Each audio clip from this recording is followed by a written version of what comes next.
글로벌 그 주식 투자 자금 흐름 보면 미국으로 거의 안 들어가고 있어요. 명목 GDP 같은 거로 추정해 보면 우리 주가는 상당히 저평가됐어요. 맞으니까. 근데 미국 주가는 아직도 고평가 영역이 있거든요. 뭐 장기적으로 제가 10년 보더라도 미국보다는 우리 주식 하십시다. 이렇게 말씀을 드리는데요. 네. 특히 또 지금 촬영일 기준으로 또 금리가 또 갑자기 또 동결이 돼가지고 또 그것 때문에 또 설왕설래도 또 많더라고요. 그래가지고 이제 교수님한테 좀 여러 가지 좀 여쭤보려고 하는데 우선은 23년 이제 아직은 그래도 연초니까 그 경기가 좀 안 좋아지기 때문에 금리를 동결했다 뭐 이런 얘기도 있더라고요. 경기가 더 안 좋아진다고 봐야 될까요? 예, 이번에 한국은행이 금리 동결했는데요. 네. 동결한 이유는 크게 그 세 가지입니다. 미래가 불확실하다. 뭐 하는 총재가 자동차 운전하는데 안개가 너무 많이 꼈다. 안개 그칠 때까지 좀 자동차 멈추고 쉬어야 된다 그랬는데 그 안개가 세 가지입니다. 예, 미국이 앞으로 얼마나 금리를 인상할지 모르겠다. 그다음에 중국이 지금 리오프닝 하고 있지 않습니까? 그 효과가 글로벌 경제나 우리 경제에 어떤 영향을 미칠지 모르겠다. 예, 그리고 2011년 8월부터 금리 계속 올랐는데요. 그게 최근에 그 실물 경제 침체로 나타나고 있습니다만 그 정도가 더 심해질지 이걸 아직 모르겠다. 그걸 좀 판단해보고 앞으로 통화정책 방향을 결정하겠다. 이런 이야기 있는데요. 뭐 경기 침체죠 지금. 예. 그러니까 지금 안개가 꼈다고 표현을 하긴 했지만 사실상 지금 위험하다라는 거잖아요. 예, 그렇습니다. 우리 경제가 작년 그 3분기에 플러스 성장했으면 4분기부터 마이너스 성장했어요. 그리고 올 1분기도 제가 보기에는 전분기 대비 마이너스 성장할 가능성이 높습니다. GDP를 구성한 소비, 투자, 수출, 특히 수출이 많이 줄어들고 있거든요. 예, 그리고 대기업 체감 경기가 지금 아주 나쁩니다. 한국은행에서 매월 그 기업 경기 실사지수 BSI라고 발표하는데요. 과거에 보면 대기업이 중소기업보다 좋다. 수출 기업이 내수기업보다 좋다 그랬는데 2월 통계 보니까요. 대기업 경기 실사지수가 중소기업보다 더 나쁩니다. 그러면 이거는 위기 때 나오는 이야기거든요. 네. 그게 가능한 건가요? 이게 쉽지 않은 거네요. 과거에 위기 때마다 2008년 글로벌 금융위기 코로나 때도 일시적으로 잠깐 그런 현상이 있었어요. 예, 그런데 기업 실사지수 100 이하면은 나쁘다고 대답한 경기가 기업이 더 많다는데요. 중소기업이 지난 2월에 65인데 대기업은 62예요. 수출 기업이 61이고 내수기업 65보다 낮습니다. 그래서 수출 대기업들이 굉장히 어렵다는 거죠. 예, 그만큼 수출이 안 되고 있다는 겁니다. 그래서 이런 걸 볼 때 실제 경제도 안 좋고 대기업 경기 실사지수를 보니까 지금 굉장히 안 좋다는 겁니다. 그 말은 지금 대외적으로 뭐 미국이나 좀 뭐 그나마 좀 뭐 괜찮다고 하고 나머지들 워낙 또 안 좋은데 다들 금리도 올리고 하다 보니까 이제 그 효과가 본격적으로 나타나면서 수출도 안 되고 막 그렇게 해석을 해야 되는 건가요? 미국 경제가 작년에 참 좋았었어요. 예, 작년에 우리 수출이 한 6% 증가했는데 미국으로는 한 15% 증가했거든요. 예, 근데 올해 들어서 미국으로마저 수출 증가율이 감소하고 있습니다. 예, 그러면은 말씀드릴 기회가 점차 있겠습니다만 미국 소비들이 서서히 줄어들고 있다는 거죠. 야, 그러면은 우리나라 입장에서는 어쨌든 수출을 하고 살아야 되는 나라인데 뭐 주 수출 국가 중에 하나인 이제 미국 쪽도 뭐 안 좋아지면은 믿을 구석이 없겠네요, 지금. 예, 그렇습니다. 뭐 우리 GDP 중에서 수출이 차지하는 비율이 작년 기준은 45%거든요. 예, 그런데 작년에는 중국으로 수출이 안 됐지만은 올해는 그 미국으로 마저 수출이 안 되니까 아마 1분기에는 수출 증가율이 뭐 동분기 대비 거의 16%, 뭐 17% 이 정도 감소할 것 같습니다. 그러면 큰 거거든요. 지금도 사실 경기 안 좋다고 하는데 2월 달인 현재도 그러면은 3월, 4월 해서 앞으로 조금 더 안 좋아지는 건가요, 이게? 예, 실물 경기는 더 안 좋아질 것 같고요. 그럼에도 불구하고 제가 주가가 오래 오른다 이렇게 말씀드려가지고 좀 이상하게 들리실 분이 있을 것 같습니다.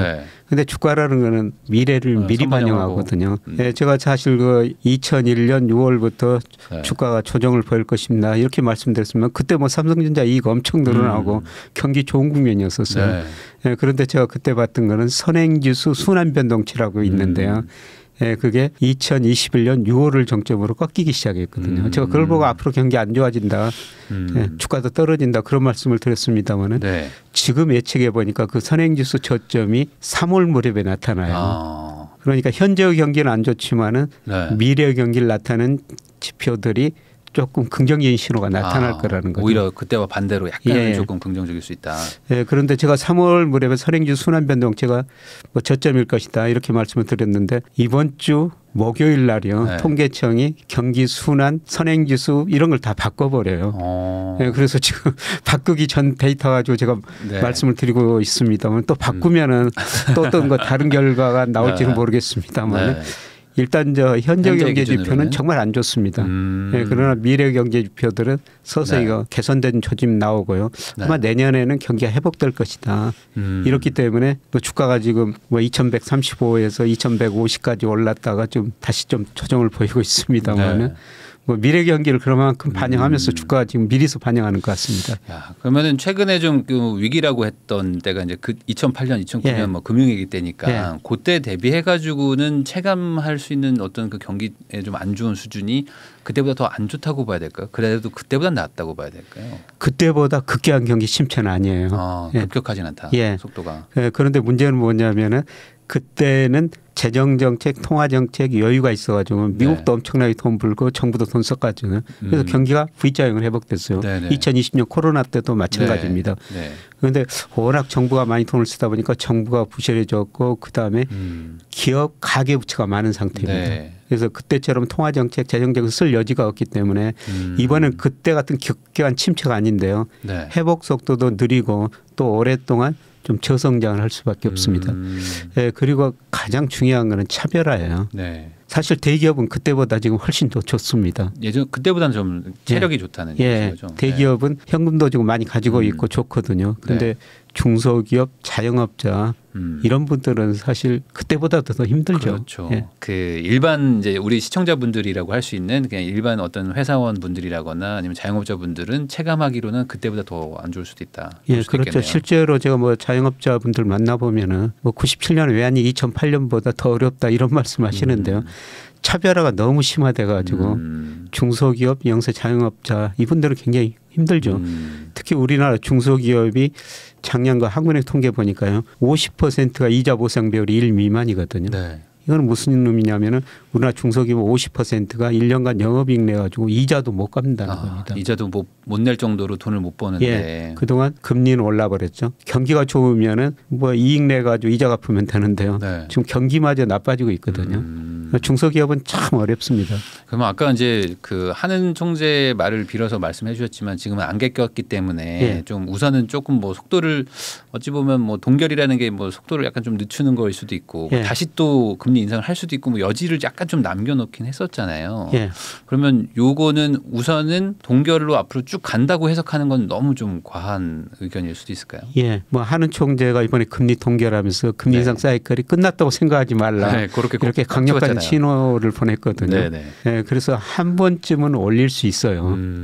그런데 제가 보기에는 거의 마무리 단계에 들어갔다. 그러니까 중요한 거는 우리가 2011년 8월부터 한국은행 금리를 올렸는데 그때는 이제 금리가 오르는 사이클이었는데 이번에는 금리 인상 사이클의 마지막 국면이라는 거죠.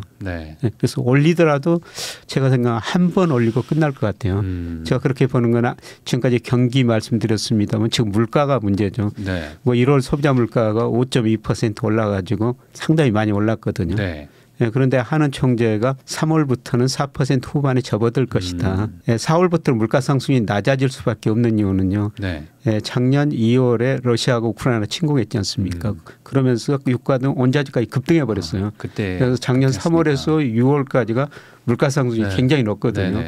그러니까 올 3월에서 6월까지는 기저효과로 물가 상승률이 낮아질 수밖에 없고요. 작년 대비니까. 작년 그렇죠. 그때 대비니까. 그리고 하반기 들어가면은 수요가 위축됩니다. 소비가 위축되면서 수요가 위축 때문에 물가 상승률이 한은 총재가 뭐 3% 초반까지 4분기에는 떨어질 수 있다고 그랬는데 저는 그것보다는 좀 더 낮게 봅니다. 2% 12월 가면 후반까지도 갈 수 있다. 급감하는 느낌인데 그렇게까지 그만큼 수요가 위축된다는 겁니다. 그러면은 아까 말씀하신 것처럼 이제 25bp 정도 올리는 정도라면은 그럼에도 불구하고 사실 미국은 지금 뭐 5.5도 얘기하는 뭐 연준 의원도 있고 막 그러던데 그 격차가 많이 벌어지는 거일 수 있잖아요. 그러다 보니까 뭐 환율도 좀 내려갔다가 다시 막 1,300원 가고 막 그러는데 지금 이 금리가 적당한 금리라고 보세요? 한국의 이 3.5가 적당한 건 아닌가요? 어쩔 수 없이 이렇게 하고 있는 거예요. 뭐 현재 상황은 적당한데요. 뭐 4분기 기준으로 보면은 네. 높은 금리예요. 아, 그것도 예, 금리를 결정할 때 테일러 준칙이라고 그러는데요. 네. 실제 GDP가 잠재 GDP 위에 있느냐 밑에 있느냐. 네. 밑에 있거든요. 네. 예, 그다음에 물가 상승률이 지금 많이 낮아지고 있어요. 네. 연말 가면 적정금리 수준이 2%대 제가 테일러 준칙으로 추정하면 후반으로 떨어지거든요. 지금 높고 네. 저는 이런 의미에서 금리를 낮출 수밖에 없다. 물론 저 미국이 문제죠. 네. 예, 미국이 1월 지금 소비자 물가가 굉장히 높게 나오고 그다음에 네. 1월 소비들이 너무 좋고 고용도 좋거든요. 예, 그래서 미국이 금리를 많이 인상할 것이다 그렇게 생각하는데 예, 저는 2분기에 3분기 하면서 미국 소비가 정체 혹은 줄어들 거라 보고 있습니다. 아, 미국도 급격하게 뭔가 예. 좀 줄어들 것이다. 왜냐하면 미국 GDP의 71%를 차지하고 있는 소비가 많이 증가했는데 미국도 그렇고 우리나라도 그렇지만 임금은 올랐는데 물가만큼 덜 올랐어요. 그래서 미국 실질 소득이 감소했고요. 네. 예, 그다음에 미국 가계 저축률이 이번에 수정한 거 보니까 작년 3.7%거든요. 이게 2007년 3.5% 이하로 최저치입니다. 가계 저축률이 낮아졌다는 거는 미국 사람들이 정부가 준 돈 그다음에 자기가 저축한 돈 써버렸다는 네. 거죠. 예, 그리고 주가가 하락하니까요. 네. 미국의 가계 금융자산이 118조에서 2021년 4분기 작년 3분기에 108조로 10조까지 줄어들었어요. 10조 달러가. 10조 달러가 줄어들었습니다. 네. 그러면 가계가 상대적으로 10조 달러가 줄어들었으니까 거의 재산이 10% 날라갔네요. 예. 네. 소비할 수 없죠. 예, 그리고 미국이 금리를 작년 3월부터 인상해왔거든요. 네. 근데 제가 미국 금리 인상 시차 효과를 분석해 보니까 1년 후에 가장 큰 영향을 미칩니다. 그래서 올 2분기 되면 미국 소비도 감소하면서 다시 고용도 줄어들고 아마 연준 위원들도 2분기 데이터 보고는 뭐 3분기 들어가지고는 많이 생각이 달라질 것 같습니다. 그러니까 지금은 좀 그렇게 강하게 얘기하다 보니까 한국과의 금리 격차가 막 벌어진다는 게 우려가 되지만 조금 지나면 좀 그런 우려는 좀 잦아질 수 있다. 예, 그리고 상대적으로 우리나라하고 지금 미국 금리차가 너무 확대돼서 네. 돈이 많이 빠져나갈 것이 아니냐. 네. 근데 주식시장에서는 외국인들 우리 주식 27% 가지고 있는데요. 네. 미국계 자금이 40%예요. 근데 채권 시장에서는 우리 채권 시장 외국인들이 9.4% 가지고 있거든요. 네. 예, 그런데 47%가 아시아 자금, 주로 중국 자금일 거예요. 네. 나라별로는 발표 안 되지만. 네. 예, 그리고 한 36% 정도가 유럽계 자금이거든요. 우리나라 채권 시장은 미국계 자금이 별로 없어요. 네. 예. 그래서 우리가 일본 금리보다 높죠. 독일 금리보다 높죠. 네. 채권 시장에서는 돈이 그렇게 빠져나가지 않을 거예요. 잠깐 뭐 몇 조씩 팔았다 뭐 이런 기사가 떴던 거 제가 잠깐 봤는데 그거는 일시적으로. 예, 그렇습니다. 뭐 지난 1월 달에는 많이 팔았는데요. 아마 팔 게 별로 없을 겁니다. 예. 그리고 제가 작년 뭐 9월 10월 무렵에 채권 좀 많이 사시라 적극 권유했었는데요. 지금 금리가 많이 떨어지다가 예를 들어 우리 10년 국채는 4.6%가 올랐다가 2월 초에 3.2% 떨어졌다가 지금 3.6% 안팎 올랐는데요. 네. 뭐 여기서 조금 더 오를 수 있지만은 저는 하락까지 해서 일시적 상승이라고 보고 있습니다. 또 채권 살 기회를 주고 있다. 아, 지금 또 여기서 지금 금리가 살짝 반등했지만 어차피 결과적으로는 내려갈 거니까. 그러면 지금 같은 상황에서는 뭐 어떤 분들은 또 현금을 많이 가지고 있어야 된다. 좀 위기가 이제 막 초입이다 뭐 이렇게 말씀하시는 분들도 있는데 그런 생각에 좀 약간은 좀 다른 의견을 가지고 계신 거네요. 뭐 현금이면 은행예금 정도라고 볼 수가 있는데요. 저도 뭐 작년 9월 10월에 은행 금리 5% 주니까 일부러 은행예금 들었어요.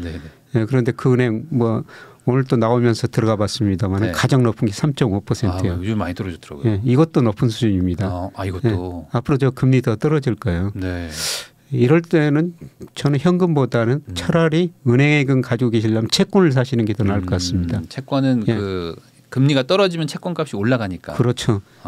그리고 뭐 지금 주식시장이 조정받고 있습니다만은 저는 뭐 4, 5월 무렵에 주가가 한번 큰 폭 반등할 수 있다고 보고 있거든요. 4, 5월에요. 지금까지 뭐 경제 데이터가 미국 데이터가 좋게만 나왔는데 앞으로 소비도 고용도 둔화되면서요. 미국 금리도 많이 떨어지리라고 보고 있습니다. 그러니까 지금은 금리 내릴 가망이 없어 보여서 주가가 좀 침체되는 건데 금리를 내릴 수도 있겠네 하면은 반등하는 건가요? 그러면 환율이 뭐 2월 2일 날 1220원까지 떨어졌다가 지금 1320원까지 100원 가까이 올랐는데요. 거의 뭐 환율도 여기서 크게 올라가지 않으라 보고 있습니다. 그래서 미국의 경제 지표들이 나빠지면 달러 가치가 떨어지고 네. 저는 뭐 4, 5월 무렵 되면 환율이 다시 그 1,200원 근처 오르라고 보고 있거든요. 네. 네. 그러면 외국인도 또 많이 주식을 사면서 뭐 주가가 상당폭 오를 수 있기 때문에 네. 저는 뭐 지금은 현금 가지고 계시는 거는 그렇게 바람직스럽지 않다고 보고 있습니다. 오히려 그 한국에서 주식에서 그 아까 미국계 자본이 좀 많다고 했으니까 예. 거기서 팔고 나가는 그런 거는 별로 없다고 보시는 거예요? 예, 그렇습니다. 채권은 거의 팔 게 나갈 게 네. 없고요. 예, 그다음에 그 주식시장에서도 예, 글로벌 그 주식 투자 자금 흐름 보면 미국으로 거의 안 들어가고 있어요. 유럽으로 들어가고 있고 조금 들어가 있고 우리나라, 중국, 대만 이쪽으로 계속 돈이 들어오고 있거든요. 그 말은 미국 쪽은 지금 들어가기는 조금 아직은 좀 불안하다라고 예. 생각하는 걸 수도 있겠네. 글로벌 자금들이. 예, 저는 환율도 그렇지만은 그런 자금 흐름 보면서 예, 미국 시장은 조금 더 비중 줄였으면 좋을 것 같다. 예, 그리고 우리 주가가 명목 GDP 같은 거로 추정해 보면 우리 주가는 상당히 저평가됐어요. 낮으니까. 그런데 미국 주가는 아직도 고평가 영역이 네. 있거든요. 네. 그래서 저는 뭐 올해 뭐 장기적으로 제가 10년 보더라도 미국보다는 우리 주식 하십시다. 이렇게 말씀을 드리는데요. 네. 그 장기적으로 보면 10년 주기의 사이클이 있거든요. 네. 1980년대는 우리 주가가 미국 주가보다 훨씬 더 많이 올랐어요. 우리 저 80년대 말에 3조 왕이 있었죠. 네. 90년대는 미국 주가가 많이 올랐습니다. 네. IT 거품이 있었고요. 그다음에 2000년대 10년은 우리 중국 주가가 많이 올랐습니다. 네. 그다음에 2010년에서 2020년 이건 미국이 많이 올랐는데요. 이런 거 사이클 보면 한국 차례입니다. 네, 그게 가장 영향을 주는 게 달러 지수예요. 네. 달러 강세는 그 나라 미국 경제가 좋으니까 달러 강세고 달러 약세 보일 때는 상대적으로 미국 경제 안 좋을 때였거든요. 네, 그래서 저는 달러 가치가 이미 달러 지수라고 그러죠. 네. 예, 작년 뭐 10월 무렵에 114 근처까지 갔는데요. 네. 최근 뭐 100일까지 떨어졌다가 지금 106, 105 안팎에서 움직이고 있습니다만 네. 예, 저는 114에서 고점을 치고 달러 가치가 하락이라고 보고 있거든요. 그래서 미국 주식 사면은 한 손실도 입을 수 있고 네. 주가도 더 하락할 수 있고 이런 의미에서 그냥 마음 편하게 올해는 좀 우리 주식을 많이 하시는 게 좋을 것 같습니다. 네, 그러면 이 영상이 아마 올라가면 3월 달일 텐데 네. 그러면 그때 그냥 한국장을 들어가는 것도 나쁘지 예, 그렇습니다. 않겠다. 미국 예. 대비는 예. 오히려 지금 어떤 분들은 환율 더 튄다. 그러니까 미국 가서 환차익까지 보겠다. 뭐 이런 생각하시는 분들이 있는데 이거는 조금 리스크 있는 생각일 수도 있겠네요. 예, 이미 저는 뭐 달러가치 고점 튀고 하락 과정이라고 보고 있습니다. 아, 네. 네. 그러면은 장기적으로도 조금 괜찮을까요? 그러니까 뭐 예를 들어 올해 3월에 들어가서 한 12월까지 꾸준히 한국장에 투자하고 있는 게 괜찮을까요? 이제 저점 고점 올라갈 텐데요. 아마 3분기는 상당한 조정이 있을 수가 있습니다. 그러면 한 6월 전에 정리를 좀. 예, 좀 뭐 제가 단기를 어떻게 알겠습니다만 지금 비중 늘렸다가 네. 6월 전에 좀 줄이셨다가 3분기에 또 주식 사시는 게. 그러면 3분기에 조정 오는 이유는 혹시 어떤 그거는 이제 미국 측에서 충격이라고 보고 있습니다. 오니까. 지금 미국 경기가 좋다고만 하는데 제가 앞서 말씀드렸지만 미국 소비가 감소하면서 미국 실물 충격이 한번 오리라 보고 있습니다. 예, 기업 이익도 예상보다 많이 줄어들고요. 네. 그래서 큰 충격은 아니라고 보고 있는데 미국 주가가 떨어지면서 우리 주가도 방향은 같거든요. 네. 네, 그래서 뭐 3분기 뭐 예상대로 떨어진다면은 또 주식을 싸게 살 수 있는 기회라고 보고 있습니다. 그러니까 이제 뭐 데이터를 기반으로 말씀을 하시는 거니까 이제 거꾸로 역선을 해보니까 6월 정도에 뭐 정리를 하라는 거지 무조건 뭐 3월에 사서 6월에 팔아라 또 이런 식으로 오해하시면 안 되니까. 예. 네. 그러니까 그 정리하라는 이유의 원인은 미국에서 뭔가 충격이 올 수도 있으니까. 예. 그거 조심하시라는 거죠. 뭐 제가 월별로 어떻게 알겠습니다만 지금 그렇죠. 말씀드린 거는 그거는 뭐 제 모델에 나오는 그 방향이거든요. 네, 그래서 한번 좀 고려하시면서 올해 그 투자 비중을 조절하시는 게 좋을 것 같습니다. 그러면 지금 현금 가지고 있는 분들이 사실 뭐 지금 부동산도 그렇고 뭐 지금 어디로 가야 되지 뭐 이렇게 고민하고 있을 때 어쨌든 지금 빨리 움직일 거는 이제 주식 쪽이니까 그렇죠. 그럼 주식에 먼저 들어간다고 가정했을 때 어떤 업종이 그래도 좀 우리나라에서 지금 저평가고 좀 유망하다고 보세요? 지금 업종별로 차별화가 굉장히 심하던데요. 네. 뭐 저는 당연히 그 2차 전지라고 보고 있습니다. 네. 일부 종목들은 지금 너무 많이 올라 버렸어요. 네, 그래도 2차 전지는 우리 저 포트폴리오에 꼭 편입해야 된다. 많이 올라가지고 분명히 떨어지기는 떨어질 거예요. 네. 그럼에도 불구하고 장기 추세라는 겁니다. 네. 그래서 2차 전지는 꼭 편입하셔야 되고요. 예, 그다음에 삼성전자든 반도체도 예, 제가 삼성전자 주가를 보니까 네. 선행지수 순환 변동치하고 거의 방향이 같습니다. 선행지수 순환 변동치가 제가 예, 개편되기 이전 것 3월이 저점이라고 일 것이라고 말씀을 드렸습니다만은 네. 예, 그렇게 되면은 앞으로 경기 회복 기대로 삼성전자가 오른다는 것이죠.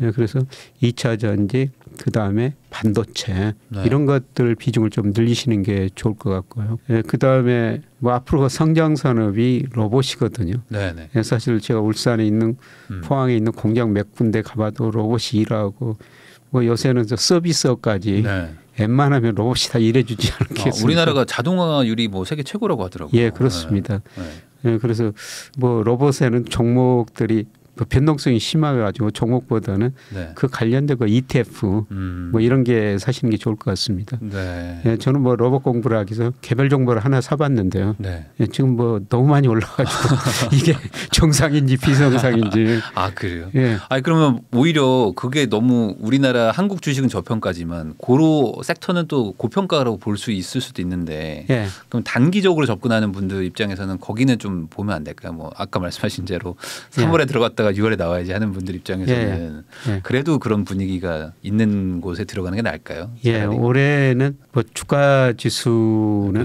아주 돈 많이 버셔가지고 예, 그런 거 업종별 그 종목 장세가 예. 아주 심화될 것 같습니다. 근데 그동안 저 돈이 네. 작년에 은행에서 금리 5% 주기 때문에 은행으로 돈이 많이 몰렸거든요. 아, 그렇죠. 근데 5% 금리가 3.5% 앞으로 그 이하로 떨어질 텐데요.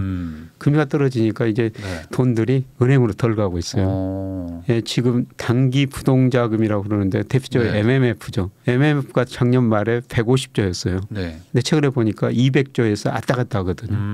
그 50조 원이 지금 네. MMF에 대기하고 있다는 겁니다. 있는 거네요. 예, 네. 50조가 늘어가지고요. 네네. 뭐 이런 돈이 수익률 높아가지고 이리 갈까 저리 갈까 고민하는데 네.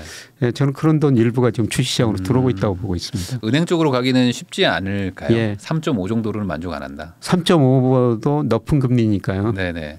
저는 뭐 지금도 은행에금 가입하셔도 좋은데 네네. 차라리 은행에금 가입하시려면은 10년 국채, 3년 국채를 사시든지 아니면은 저 은행이 발행하는 후순위채 있거든요. 네네. 그게 은행예금 금리보다 훨씬 더 높아요. 제가 보기에는 아직 은행은 망할 단계는 아닌 것 같습니다. 앞으로 10년 보면 몰라도요. 네. 5년 이내에 우리나라 은행이 망할 것 같지는 않습니다. 네. 그래서 은행이 발행하는 후순위채 네. 이런 거 사면은 뭐 은행 이자보다 훨씬 더 높죠.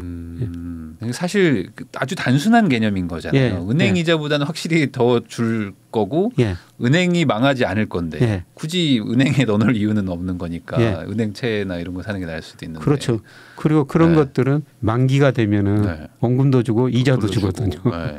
네. 아 그리고 작년부터 해가지고 들어간 돈들이 이제 계속 이제 만기가 돌아오면 예. 다시 그 은행 쪽으로는 안 가고 아마 다른 데로 가려고 할 수도 있습니다. 그렇죠. 그게 우선은 이제 주식시장으로 하고 네. 뭐 부동산 가격이 충분히 떨어지면 또 부동산으로 네. 들어가겠죠. 그런데 우선은 저는 주식시장으로 들어오려고 보고 있습니다. 예.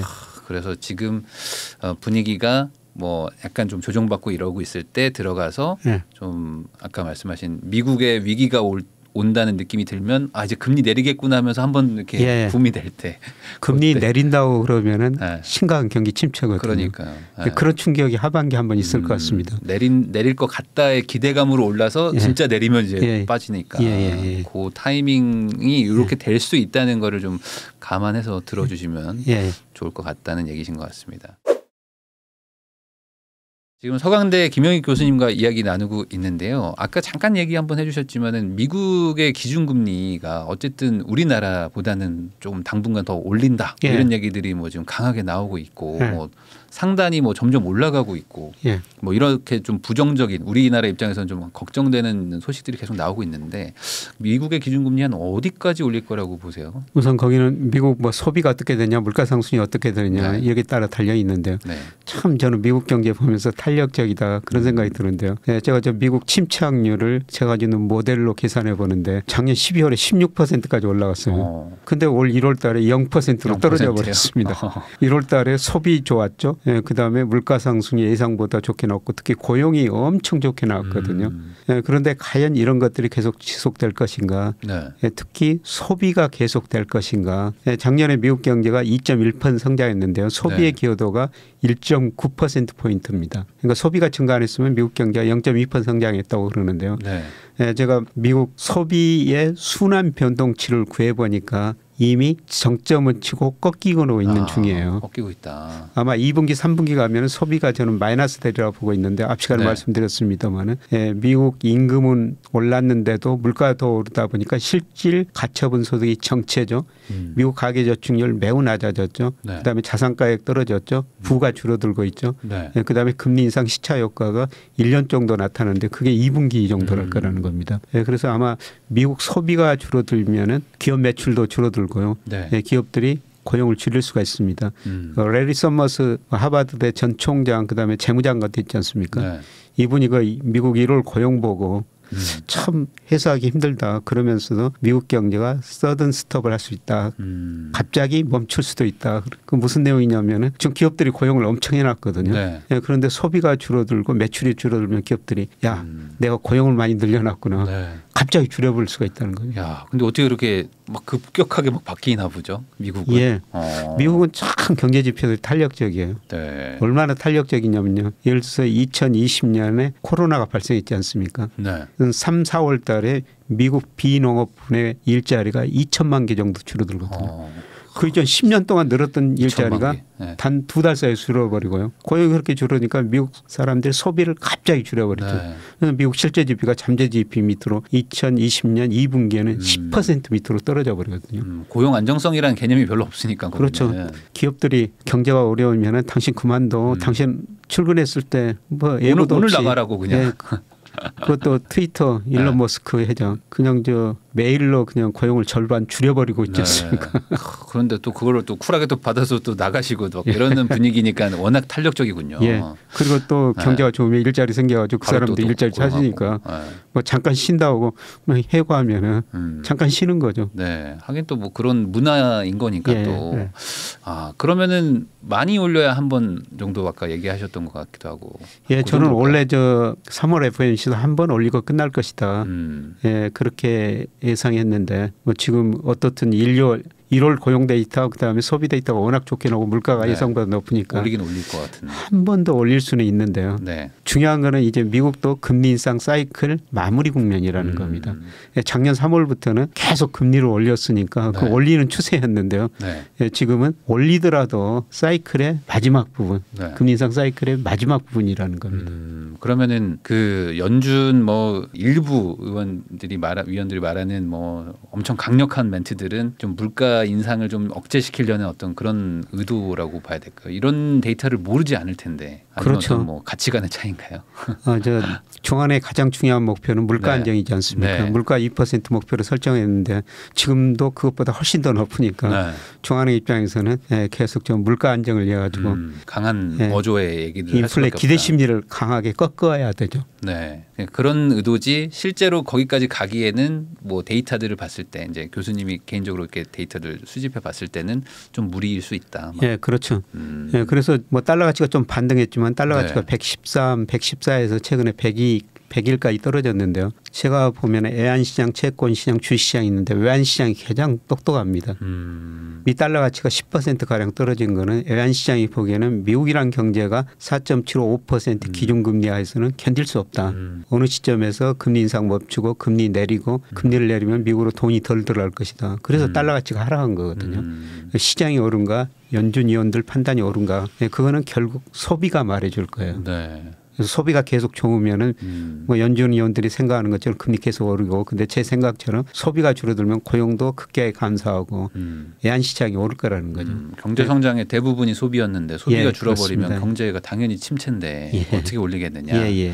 아 근데 그 원달러가 갑자기 100원이 튀긴 튀었잖아요. 예. 그리고 한국이 또 기준금리 동결을 하면서 갑자기 또 튀어서 이게 두 개가 같이 일어난 일인 건지 단순히 그냥 타이밍상 이렇게 된 건지 그것도 좀 궁금해하는 분들도 있더라고요. 뭐 여러 가지가 겹쳤습니다. 미 달러 가치가 최근에 오르고, 네. 예, 그다음에 우리나라 좀 무역수지 적자 확대되고. 네. 근데 사실 우리나라 환율이요 작년 10월에 1,440원까지 갔었어요. 네. 그리고 올 2월 초에 1,220원까지 우리나라 돈 가치가 15% 올랐거든요. 네. 예, 그런데 그 기간에 미 달러 가치가 9.5% 정도 하락했어요. 그러면 우리는 과하게 오른 건가요? 그렇죠. 우리 돈 가치가 네. 과하게 단기간에 많이 올랐죠. 15%는 올라버렸으니까. 그런데 우리나라 환율이 오를 때는 많이 오르고 떨어질 때는 더 많이 떨어져요. 왜냐하면 우리 GDP에서 수출이 차지하는 비중이 45%나 되거든요. 그러니까. 수출이 많으니까 뭐 세계 경제가 좀 좋을 것 같으면 우리 환율이 많이 떨어지고 세계 경제가 나쁠 것 같고 금융시장이 불안하면 우리 환율이 많이 오르죠. 그만큼 변동성이 심하다는 겁니다. 네, 그런데 1,320원 근처까지 올라와 있습니다만은 또 달러 가치가 하락하든지 금융시장 불안이 조금이라도 줄어든다면은 환율이 금방 또 1,220원대로 떨어져 볼 수가 있다는 겁니다. 저는 그게 가능하다고 보고 있어요. 그게 아마 2분기에 나타날 현상이라고 보고 있습니다. 그렇게 되면은 원래 환율이 오르는 게 마냥 나쁘지 않다. 막 이런 얘기들도 있었잖아요. 저희가 워낙 수출을 많이 하는 나라니까 뭐 당연히 그러면 기업들이 돈 많이 벌게 되고 뭐 좋아질 거다. 뭐 이런 얘기도 있었는데 이렇게 환율이 뭐 1,300원까지 갔다가 다시 1,200원 또 왔다 갔다 내려간다고 하시니까 그렇게 되면은 우리나라 경제한테는 또 안 좋은 건가요? 1,200원으로 내려가면? 근데 우리 환율만 그렇게 많이 떨어지면 안 좋은데요. 장기적으로는 위안화 그다음에 엔 그다음에 유로화 거의 장기적으로 같은 방향으로 움직이거든요. 그래서 우리 환율이 떨어지면 미국으로만 수출이 잘 안 되고 다른 나라하고는 환율이 거의 같은 방향으로 움직이니까 관계가 없습니다. 그리고 환율이 떨어지면은 저는 우리 물가 안정에 기여할 수가 있고요. 그리고 우리 그 수출이라는 것은 환율보다는 세계 경제 상황이 더 의존하거든요. 세계 수혜. 중국 경제, 미국 경제 좋으면 우리 수출 많이 늘어나는 거고 미국, 중국 경제 나쁘면은 우리 수출이 줄어드는 거죠. 그래서 수출이라는 게 환율에도 영향을 받지만은 세계 경제 상황에 더 영향을 받아요. 그런데 저는 뭐 지금 환율이 1,200원 떨어졌다고 그래도 뭐 수출에는 별 영향은 없을 거로 보고 있습니다. 그러면 중국 쪽에서 뭐 리오프닝해서 뭐 기대하고 있는 곳도 많고 반대로 그렇게 하면 이제 물가가 더 올라가기 때문에 금리를 못 잡는다. 뭐 물가 못 잡으니까 금리 더 올린다. 뭐 이런 얘기도 있던데 이건 어떻게 해석을 좀 하는 게 좋을까요? 이 그래서 그게 저 한국은행도 불확실하다 이렇게 이게 안개인가요? 그것도 하나 안개라고 봤는데. 중국 경제가 작년에 3% 성장했거든요. 그런데 대부분의 전문 예측기관들이 올해 중국 경제가 5% 넘게 성장할 거로 보고 있어요. 주로 그동안 소비가 안 됐는데 코로나 규제 안 하면서 소비가 증가할 거라는 거죠. 분노의 소비를 하는 거군요. 그럼 우리 경제 한 가지는 긍정적이고 뭐 부정적일 수가 있는데요. 첫 번째는 중국으로 우리는 수출이 증가할 수가 있어요. 그래서 한국은행 총재도 이야기했으면 가게에는 중국 경제성이 1%포인트 올라가면 우리 경제 성장이 0.2%포인트 올라간다. 그런데 중국 사람들이 이제 과거보다 우리 여행을 덜 하니까 절반 정도로 줄어들 것이다. 일단 이야기하는데 어떻든 중국 경제가 회복되면요. 우리 GDP 중에서 수출이 45%고 중국으로 수출이 23%나 되거든요. 아직도 미국 16%보다 훨씬 넘습니다. 그래서 중국으로 수출이 좀 증가하는 효과는 있고요. 그런데 중국이 그렇게 5% 이상 성장하면은 또 많은 걸 생산하기 위해서 원자재를 수입해야 됩니다. 그렇죠. 그러니까 이게 참 그 역설인 것 같아요. 원자재 가격이 좀 오를 수가 있죠. 그런데 두 가지 효과 중에서 어느 게 더 큰가? 원자재 가격이 오르면 물가도 오를 수가 있는데요. 그런데 앞서 말씀드렸습니다만 올해는 작년에는 중국 경제가 나쁘고 미국 경제가 좋았는데 올해는 중국 경제 성장이 올라가는데 미국 경제 성장이 떨어질 거라는 거죠. 작년에 미국 경제가 2.1% 성장했는데요. 블룸버그 컨센서스 보니까 0.5% 안팎이에요. 올해는요?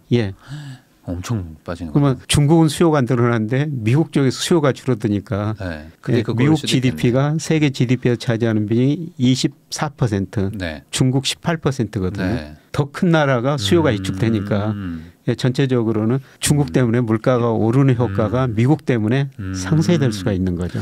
원래라면은 미국도 좋고 중국도 좋으면야 물가가 안 잡히겠지만 이게 그런 건 아닐 수 있다. 예, 그렇습니다. 예.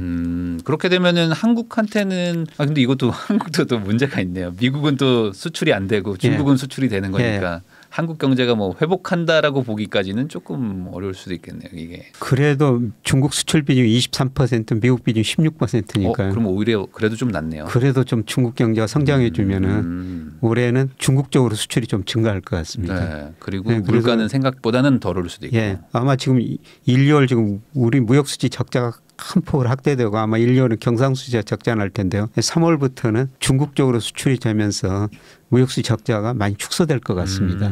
그러면은 그 아까 말씀하신 것처럼 중국은 좀 좋아지고 미국이 좀 안 좋아진다고 하셨고 미국이 또 이제 뭐 3분기부터 좀 충격이 올 수도 있다 이렇게 얘기를 해주셨는데 그러면 미국도 경기 침체로 빠지는 건데 이 경기 침체가 단기적인 건가요? 아니면 좀 길게 가는 건가요? 이게 어떻게 된다고 보세요? 예, 저는 뭐 2분기, 3분기 미국 경제가 소비 중심으로 마이너스 성장할 것이다. 예, 그리고 미국의 지금 대부채가 너무 많고요. 미국 연방 부채도 많거든요. 네. 그래서 지금 미국의 저 국가 부도 이야기도 나오지 않습니까? 네. 그 앨런 재무장관이 부채 상한도 빨리 올려달라고 계속 요구하고 있어요. 근데 하원, 뭐 상원, 민주당은 해주려고 그러지만 공화당 의원들이 조금 언젠가는 해주긴 해줄 겁니다. 그런데 네. 계속 지연시키고 있어요. 그런데 네. 당장 공화당 의원들이 그 부채 상한 한도를 올려주지 않으면요. 네. 7월에서 9월 사이에 미국이 국가 부도이익에 직면할 수가 있어요. 네. 네, 그것도 하나 충격이라고 보고 있습니다. 물론 공화당 의원들이 거기까지 가기 전에 해줄지는 모르겠습니다만 아마 미룰 때까지 미룰 거거든요. 네. 어떤 정치적인 판단 뭐 이런 걸일 수도 있겠네요. 예, 예. 그리고 미국 가계 부채도 물론 과거 뭐 2007년, 2008년보다는 네. 낮아졌지만은 예를 들어서 미국 가처분 소득의 가계 부채가 2020년에는 한 88%였어요. 네. 예, 그런데 최근에 보니까 103%로 올랐거든요. 예, 그리고 미국 가계 가처분 소득에서 원리금 상환 부담 비율이 2020년에는 8.8% 정도 됐거든요. 네. 예, 그런데 최근에 거의 10%에 접근하고 있습니다. 어쨌든 부담감이 좀 늘어나고 있는 상황이네요. 예, 그렇습니다. 예, 그리고 미국 기업 부채가요. 미국 기업 부채하면 물론 우리나라보다는 양호합니다. 근데 네. 미국 기업 부채하면 미국 기업들이 은행에서 돈 얼마나 빌려 쓰고 회사채를 얼마나 발행했느냐. GDP 대비 50% 정도 되거든요. 근데 그거가 역사적으로 거의 최고치입니다. 네. 예, 그래서 미국 정부도 부실해졌고 가계 부채 늘어나고 기업 부채 높으니까 네. 아마 미국 경제가 과거처럼 뭐 높은 성장을 하기는 힘들 거예요. 그러면 이제 가계 소비가 이제 확실히 무너질 수도 있고 예. 그러면서 뭐 물가가 조금 안정되면은 금리를 좀 내리면서 예. 저는 뭐 4분기에 금리 내릴 수 있다고 보고 있습니다. 그러면 좀 약간 위축되지만 어쨌든 그런 방향으로 갈 수밖에 없으면 예. 미국의 경기 침체는 그래도 좀 갈 것 같네요. 예, 그러면. 그렇습니다. 그래서 뭐 2분기, 3분기 마이너스 성장하다 4분기부터 플러스 성장으로 돌아서겠지만은 그래도 뭐 3% 뭐 2% 후반 이렇게 성장하는 데는 시간이 많이 걸릴 것 같습니다. 네, 그러면은 사실 미국의 경기 침체라는 거는 그 글로벌 경기 침체와도 네. 또 같다고 볼 수도 있는 게 예. 워낙 또 경제 규모가 크니까 그럼 이게 세계 경제는 별로 좋은 소식은 아닌 거 아닌가요? 그렇죠. 미국 GDP가 세계에서 차지하는 게 24%니까요. 네. 뭐 미국 경제가 안 좋으면은 전 세계 경제 성장률이 낮아질 수가 있죠. 네. 그래서 IMF가 뭐 분기별로 세계 경제 전망을 하는데요. 네. 작년 10월에는 올해 세계 경제가 2.7% 성장할 것이다. 근데 1월에 2.9%로 올렸어요. 네. 근데 그걸 중국 때문에 올린 거거든요. 네. 그거는. 네. 근데 미국을 한 1.2% 성장할 것이다.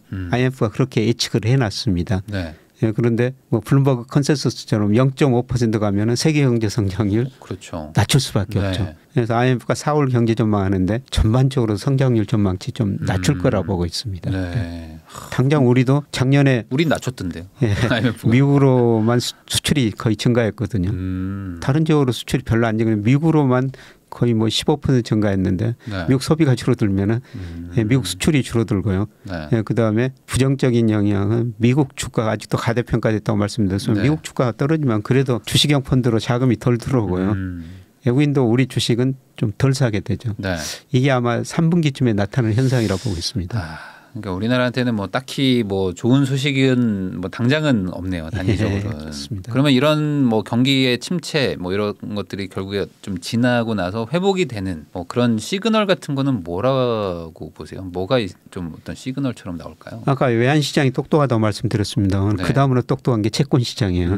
우리가 이제 장단기 금리 차로 미래 경제를 예상하지 않습니까? 그래서 미국의 10년하고 2년 국채 수익률이 계속 마이너스였죠. 이게 마이너스 폭이 전혀 줄어들지 않고 있거든요.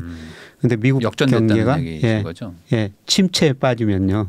이제 미국이 기준금리를 인하하게 되죠. 기준금리 인하하면은 단기 금리가 떨어지게 내려가겠죠. 돼요. 뭐 3개월짜리 국채든지 2년짜리가 내려가게 되거든요. 그러면 금리 차가 다시 확대되죠. 금리 차가 확대된 초기에는 완전히 경기 침체 국면이에요. 그런데 이게 점점 확대되면은 미래 어느 시점에서 경기가 좋아질 것이다. 이렇게 볼 수가 있는 거죠. 그리고 OECD에서 각국의 선행지수를 작성해서 발표하는데요. 이게 우리나라 같으면 우리나라 통계청에서 선행지수 발표하는데 OECD가 조금 더 빨리 발표해요. 우리나라는 매월 말에 발표하는데 OECD는 두 번째 수요일 날, 화요일 날 발표하거든요. 그래서 OECD 경기 선행지수를 보면서 아마 세계 경제가 좋아지냐 미국 경제가 좋아지냐 뭐 우리 경제 좋아지느냐 그걸 알 수가 있는 겁니다. 그런데 저는 또 오늘 아침 한 신문 보고 깜짝 놀랐는데요. 그게 OECD 선행지수가 두 번째 화요일 날 발표되거든요. 근데 오늘 신문에 실면서 가장 최근에 발표된 것처럼 신문에 실었더라고요. 그 기사 보고 야 이건 몇 주 전에 2주 전에 발표된 건데 바로 어제 발표된 것처럼 이렇게 그림을 그려놔가지고 뭐 우리나라 선행지수 OECD 거 몇 년 만에 최저치 기록했다. 그거 2주 전에 나온 거거든요. 그런데 그걸 새삼스럽게 오늘 신문에 보고. 기사 쓸 게 좀 없었나. 그런가 봅니다. 깜빡하고 또 안 썼을 수도 있으니까. 안 썼을 수도 있죠. 그러면 결과적으로 단기적으로는 뭐 좋은 소식은 뭐 기대하기는 쉽지는 않고 좀 중장기적으로 봤을 때 금리 차를 좀 주목하면 좋겠다. 이렇게 정리하면 될까요? 그런데 올해는 뭐 어디나 경기 침체 이야기 많이 나올 겁니다. 그런데 올해 현재 경제 지표만 보면요. 주식 투자 못 해요. 그래서 작년 재작년 하반기부터 주가가 계속 고점 저점 낮아진 것만 많이 보아지지 않습니까? 작년 재작년 생각하면요 주식 투자 못 하십니다. 그런데 올해부터는 이제 저점 고점이 서서히 높아지는 국면이다. 현재 경제 지표보다는 미래 경제 지표를 보시면 된다. 그런 말씀을 좀 드리고 싶습니다. 주식은 선반영 어쨌든 그러니까 뭐 좋아지기 전에 먼저 반영해 버리니까 기대감으로 그런 것도 좀 감안하면 좋겠습니다. 서강대 김영익 교수님과 이야기 나누고 있는데요. 저희가 지금 2월 말에 촬영을 하고 있는데 요즘에 이제 집값 하락세가 계속 되고 있고 그리고 이제 통계들도 계속 하락으로 나오고 있는데 일부 지역에서는 아파트 매수 심리가 일부 살아나고 있다. 기사들도 막 나오고 있더라고요. 그리고 실거래가들도 일부 반등한 지역들도 나타나고 있는데 거기다가 거래량도 어쨌든 워낙 낮았지만 조금 반등해서 늘어나고 있는 통계도 나오고 있거든요. 이런 것들이 좀 시장을 좀 혼재돼 있다 보니까 어떻게 판단할지 좀 애매하다 이런 분들도 있는데 교수님은 올해 집값 전망을 어떻게 보세요? 우선 저는 이코노미스트니까 추세를 보는데요. KB 국민은행 통계를 저는 주로 분석하거든요. 왜냐하면 86년부터 데이터가 있어요. 저는 장기 시계열을 분석해야 되기 때문에. 그런데 전국 아파트 가격이 작년 6월이 고점이었어요. 지금 2월까지 8개월째 떨어지고 있는데 제가 사이클상 8개월에 그친 거는 본 적이 없습니다. 이제 30년 데이터가 하락 국면 초기 중기에 접어들 수 있다고 보는데요. 아직도 부동산 가격 하락 국면은 끝이 아니다. 그렇게 보고 있고요. 물론 최근에 일부 지역에서 급락하고 그다음에 그것들이 좀 반등하고 거래량도 늘어나고 있다고 그러는데요. 근데 최근 거래량 늘어난 거 보니까 가격 평균의 10분의 1 수준이에요. 너무 적죠 지금. 그래서 급락했다가 조금 일부 실수요자들도 있겠죠. 이런 분들이 급락한 집을 사시면서 조금 약간 지역의 일부가 반등이라고 보고 있습니다. 추세는 저는 하락이라고 보고 있고요.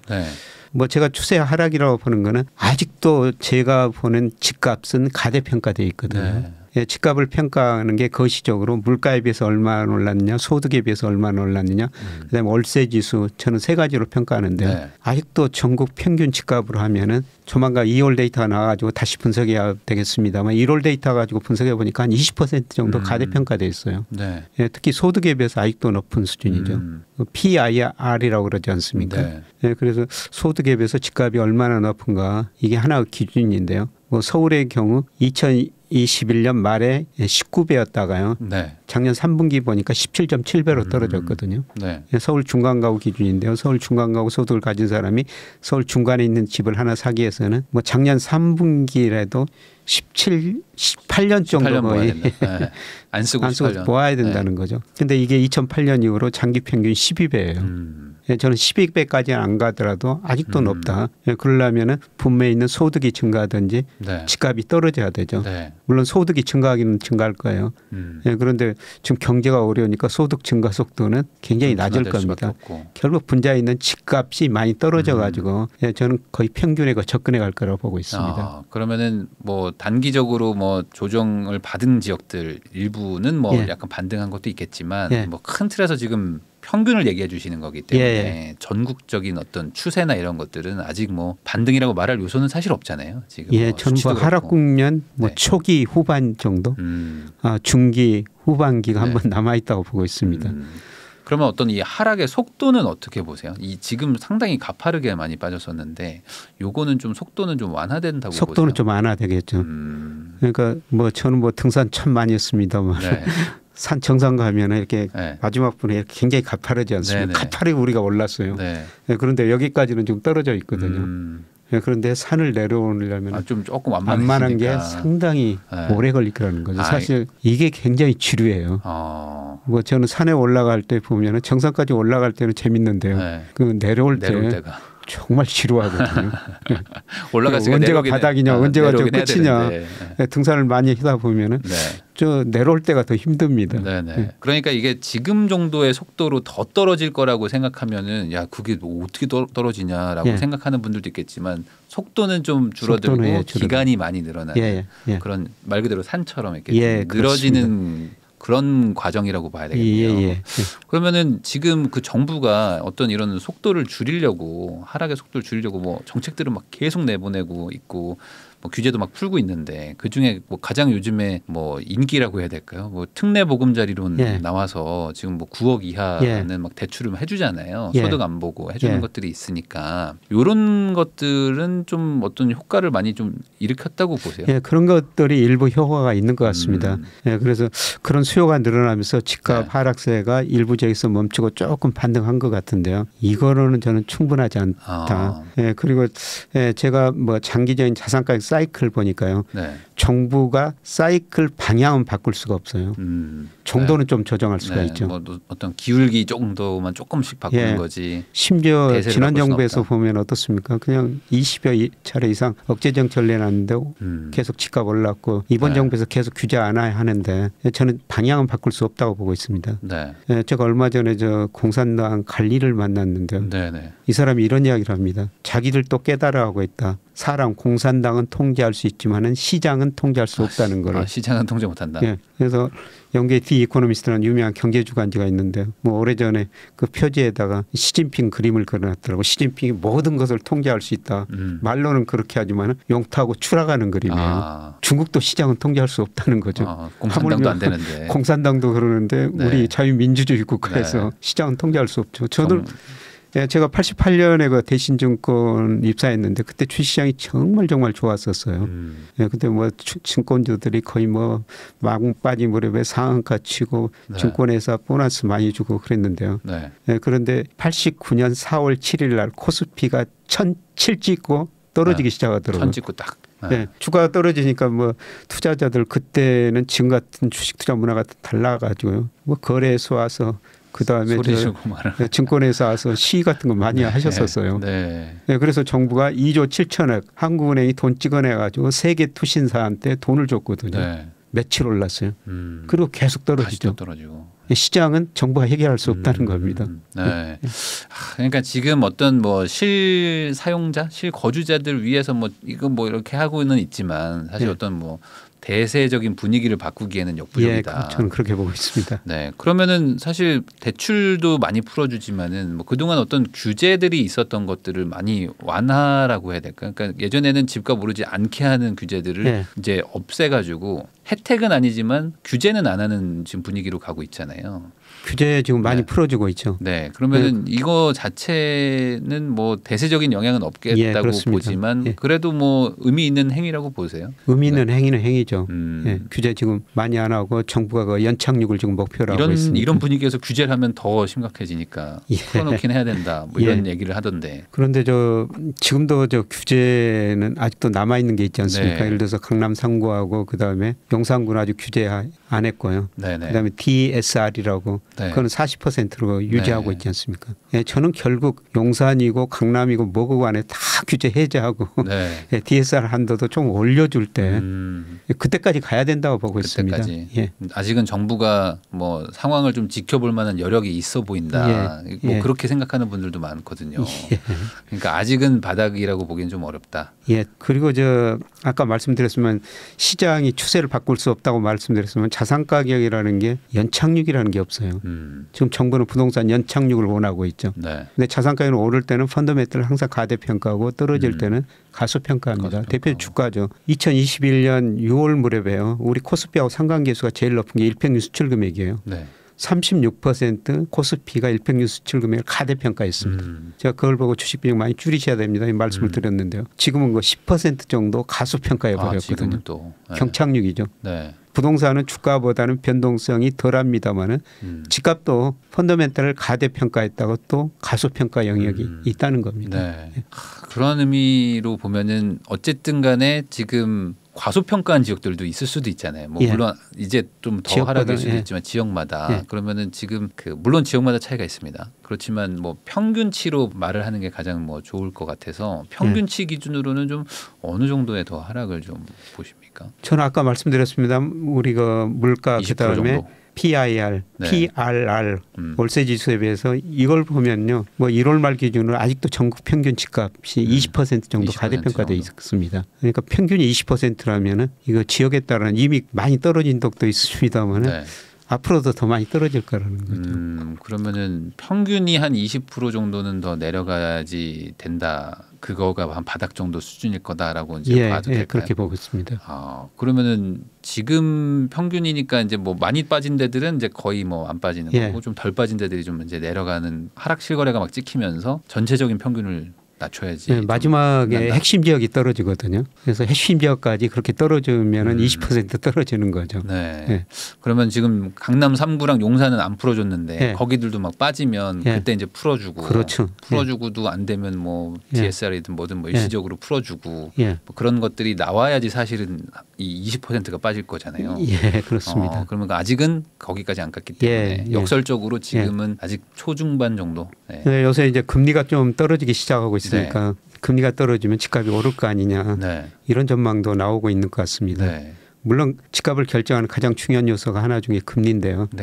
그런데 작년과 3월에 어떤 일간지에서 저하고 저는 부동산 대세 하락론자 어떤 분을 대세 상승론자로 비유해 놨더라고요. 그런데 그 이후로 집값이 이제 많이 떨어졌죠. 그런데 그 기자가 다시 찾아왔어요. 다시 한번 토론해보자.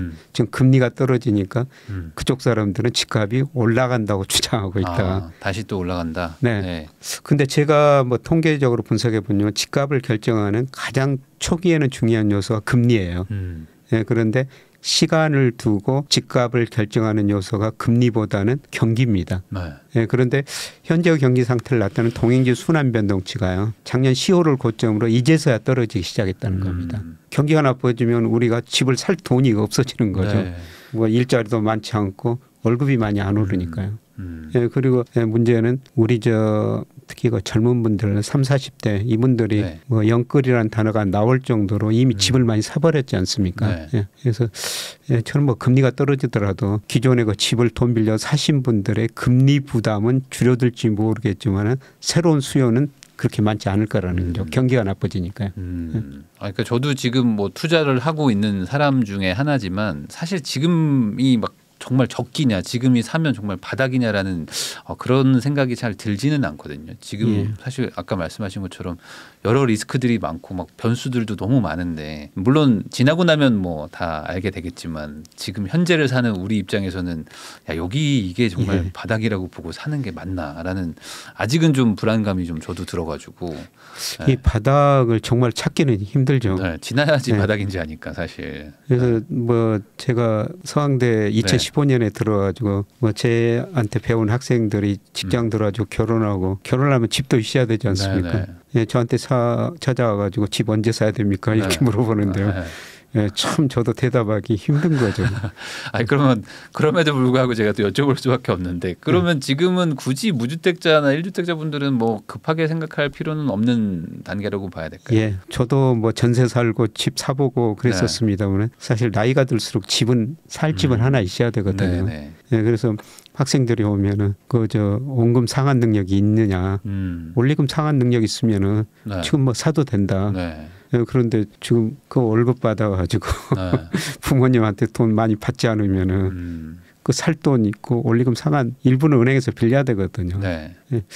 그게 좀 부담이스러울 것이다. 예, 그렇게 생각한다면은 조금 더 기다려보자. 뭐 이런 식으로 지금 조언을 해주고 있는데요. 그 사이 집값이 오르면 저 혼납니다. 사실 뭐 저점이나 고점을 맞추기가 참 어렵기 때문에 뭐 이거는 말 그대로 정말 데이터를 가지고 얘기를 하는 거긴 하지만 뭐 변수가 또 바뀌면 또 지금 말하는 게 또 미래에는 또 달라질 수도 있는 거니까. 근데 그럼에도 불구하고 어쨌든 지금 현재를 사는 이 무주택자 분들이나 1주택자 분들은 뭐 지금 전세 끝나가고 뭐 월세가 끝나면 뭐 지금 어떻게 해야 됩니까? 뭐 지금 뭐 사야 됩니까? 뭐 이런 얘기를 하시는 분들도 있는데, 그러면 지금 금리는 어쨌든 조금 내려갈 수 있는 추세니까 현재 금리 정도에서 감당할 수 있는 정도라면은 전 어차피 집이 필요합니다 하면은 사도 괜찮을까요? 그렇죠. 뭐 특례 보금자리론 뭐 이런 것들도 있으니까. 뭐 실수요자고 집은 아까 사는 곳이다 이런 말씀을 드렸습니다만 뭐 그런 집은 언제라도 사셔도 된다고 생각하고 있습니다. 돈 벌 목적으로, 투자 목적으로 막 약간 무리해서 하거나 내가 거주하지도 못할 지역에 산다 이런 것들을 지금 하실 필요는 없다. 그리고 조금 더 장기적으로 한번 생각해 보실 필요가 있는 게요. 사실 우리 인구 고령화, 베이비붐 세대 은퇴, 높은 가계부채, 이게 집값 떨어지는 요인이라고 했는데 집값이 그동안 올랐었거든요. 그걸 집값을 떠받은 게 소득이 증가했고 가구 수가 증가했기 때문에요. 그런데 우리 잠재 성장률이 지금 2%에서 1% 후반으로 떨어지면서 아마 소득 증가 속도는 많이 둔화될 거예요. 가장 중요한 게 가구 수거든요. 서울 경우는 2029년에 통계청 추계에 따르면 2029년에 정점이더라고요. 그 이후로 서울 가구 수가 줄어든다는 거죠. 앞으로 몇 년 그 사이에 한 번 더 오를 시점이 있어요. 그런데 이제 부동산을 올리는 요인보다 내리는 요인들이 점점 커지고 있다는 겁니다. 그런 의미에서 굳이 지금이냐라고 하면은 지금 살 필요까지는 없는 거고 한 번 뭐 올 수도 있지만 그게 당장은 아닐 수 있다. 그러면 얼마 정도의 어떤 기간을 보세요? 아까 결국에 산을 지루하지만 내려오다 보면은 이제 저는 뭐 2029년까지 서울 가구 수가 정점 치기 전까지는 한 번은 오리라고 보고 있어요. 한 번은 더 갈 수 있다. 그런데 그 이후로는 뭐 부동산이라는 건 철제, 줄대, 셋째도 뭐 이치다. 특별한 이치가 좋은 거는 계속 오를 수가 있죠. 차별화가 굉장히 심화되는데요. 평균적으로는 정체면 다행이다. 평균을 봤을 때. 평균을 봤을 때. 물론 개별적으로는 다 다르지만. 개별적으로. 근데 평균이 정체라면은 만약에 조금 위치가 빠지거나 좀 입지가 안 좋은 곳들은 뭐 급격한 하락을 만나게 될 수도 있겠네요. 그렇습니다. 우리 저 인구 문제 정말 심각하지 않습니까? 학계 출산율이 작년에 0.78이라고 그러는데 세계에서 0.78 되는 나라가 어디가 있어요? 영국과 옥스퍼드 이코노믹스에서는 얼마 전에 농담으로 지구상에서 가장 빨리 사라질 나라가 한국이다. 그러니까요. 지금 인구 문제 심각한 거거든요. 그래서 핵심 뭐 수요가 늘어나는 데는 좀 차별화될 수가 있을 것 같습니다. 그런데 저는 우리 경제가 구조적으로 저성장 국면에 들어서면서 모든 게 차별화라고 보고 있습니다. 기업도 잘된 거는 잘 되고 어려운 데는 어렵고요. 그다음에 개인들도 어떤 직장에 다니냐 차별화될 수가 있고요. 부동산도 마찬가지라고 생각해요. 그래서 정말 그 좋은 위치 잘 선정해야 된다. 그런데 좋은 위치는 사실상 비싸죠. 또 비싸니까. 그런데 떨어졌을 때 그런 것들도 좀 싸게 살 시기가 있다. 뭐 강남 아파트 장기적으로는 올랐죠. 그런데 2009년에서 2011년에 강남 아파트 가격 많이 떨어졌거든요. 공급이 비탄력적이기 때문에 수요가 위축되면은 강남 아파트고 뭐고 급나갈 수가 있어요. 예, 그런 시점이 앞으로 한번 남아 있다는 겁니다. 그럴 때 이제 조금 여유 있으면은 뭐 진입하시면 되죠. 그냥 무리하지 않는 선에서 그러니까 결론은 내 소득에 맞춰서 살아. 그렇습니다. 그리고 소득이 늘어나는 게 진짜 중요한 거지. 뭐 단기적으로 막 그 타이밍 맞춰서 투자하기에는 현재는 조금 리스크 있을 수 있다. 예, 그렇습니다. 네, 그렇게 정리를 하면 될 것 같습니다. 오늘은 유튜브 김영익의 경제스쿨도 운영하고 계시는 서강대 경제대학원의 김영익 교수님 모시고 이제 부동산, 주식, 뭐 경제 전망까지 해보는 시간을 가졌습니다. 교수님 오늘 나와주셔서 너무 감사드리고요. 예, 고맙습니다. 네, 시청자 여러분들도 영상 시청해 주셔서 감사드립니다. 지금까지 저는 내 집 마련부터 건물주까지 부익남TV의 부익남이었습니다. 감사합니다.